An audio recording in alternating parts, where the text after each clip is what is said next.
Alhamdulillah wassalatu wassalamu ala Rasulillah. Kita lanjutkan masail jahiliyahnya. Masalah yang ke-24. Annahum lamma taraku wa kullu ta'ifatin la taqbal minal haqqi illa ma qalat ta'ifatuhum kafaru bima ma'a ghairihim minal haqqi. Bahwa ketika mereka berselisih, setiap kelompok tidak mau menerima kebenaran kecuali yang berasal dari kelompok mereka, dan kafir kepada kebenaran yang ada pada kelompok yang lainnya. Ini adalah merupakan perilaku jahiliyah sebagaimana Allah berfirman dalam surat Al-Baqarah ayat 113. Wa qalatil yahudu laisatin nasara 'ala syai'in wa qalatin nasara laisatil yahudu 'ala syai'in wa hum yatluna al-kitab. Kadzalika qala alladziina la ya'lamuuna mithla qaulihim wallahu yahkumu bainahum yaumal qiyamati fima kanu fihi yakhtalifun. Berkata orang Yahudi, Nasrani itu tidak ada apa-apanya. Berkata orang Nasrani, orang Yahudi itu tidak ada apa-apanya, sementara mereka membaca Alkitab.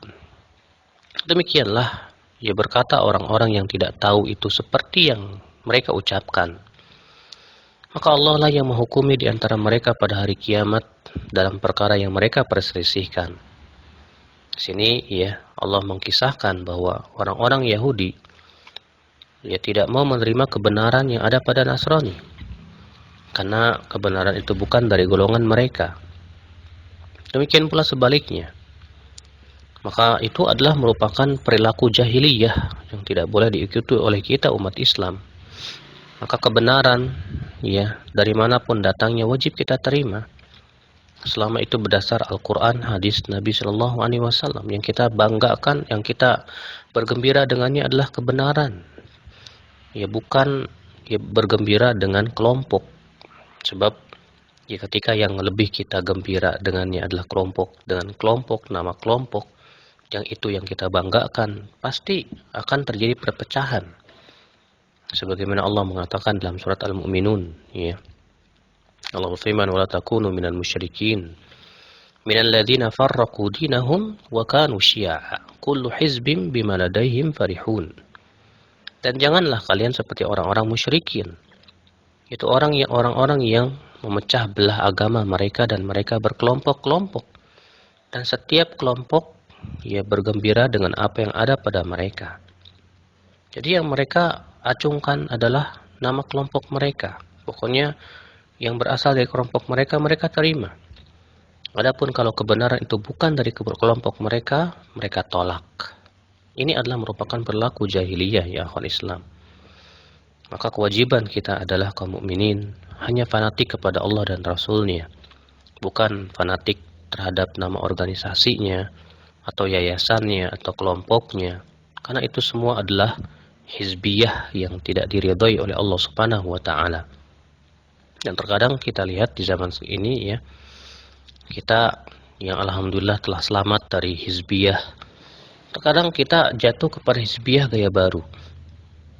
Dengan kita fanatik kepada seorang ustadz, sehingga pokoknya kalau yang diucapkan ustadz seakan-akan bagaikan sebuah dalil, dan dia tidak mau menerima kebenaran yang berasal dari yang lainnya.